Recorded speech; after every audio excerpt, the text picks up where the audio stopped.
தனியார் பள்ளிகள் சங்க தலைவர் அரசகுமார் குண்டர் சட்டத்தில் சிறையில் அடைக்கப்பட்டதை எதிர்த்து தொடரப்பட்ட வழக்கில் தமிழக அரசு பதிலளிக்க சென்னை உயர்நீதிமன்றம் உத்தரவிட்டுள்ளது. இது குறித்த கூடுதல் தகவல்களை தருகிறார் நமது செய்தியாளர் சக்திவேல். சக்திவேல், வணக்கம். முழு விவரங்களை பதிவு செய்யலாம். நிச்சயமாக வணக்கம் ஜெயஸ்ரீ. தனியார் பள்ளிகளுக்கு அனுமதிகள் பெற்றுத் தருவதாக கூறி 100 கோடி ரூபாய் மோசடி செய்த வழக்கில் கைது செய்யப்பட்டுள்ள பி.டி.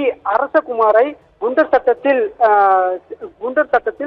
சிறையில் அடைத்த உத்தரவை எதிர்த்த மனுவுக்கு பதிலளிக்கும்படி தமிழக அரசுக்கு சென்னை மாநகர காவல் ஆணையருக்கு சென்னை உயர்நீதிமன்றம் உத்தரவிட்டது.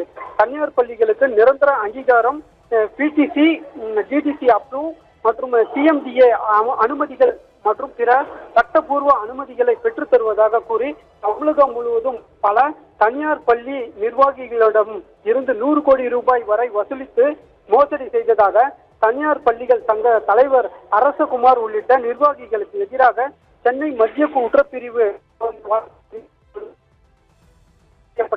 தமிழ்நாடு பெற்றோர் ஆசிரியர் சங்க தலைவர் அரசகுமாரை குண்டர் சட்டத்தில் சிறையில் அடைத்து சென்னை காவல் ஆணையர் ஜூலை 11ஆம் தேதி உத்தரவு பிறப்பித்திருந்தார். இந்த உத்தரவை ரத்து செய்ய கோரி அரசகுமாரின் மனைவி கோகிலா சென்னை உயர்நீதிமன்றத்தில் மனு தாக்கல் செய்துள்ளார். அந்த மனுவில் 2024 மற்றும் 25ஆம் ஆண்டு நடத்தப்பட்டதாக கூறப்படும் சம்பவத்திற்கு 2026ஆம் ஆண்டு வழக்கு பதிவு செய்து கைது செய்து குண்டர் சட்டத்தில் சிறையில் அடைத்துள்ளதாக அந்த மனுவில் தெரிவிக்கப்பட்டுள்ளது. இந்த வழக்கில் கூறப்படும் குற்றச்சாட்டுகள் ஜோடிக்கப்பட்டவை எனவும் அரசியல் உள்நோக்கம் கொண்டவை எனவும் தெரிவிக்கப்பட்டுள்ளது.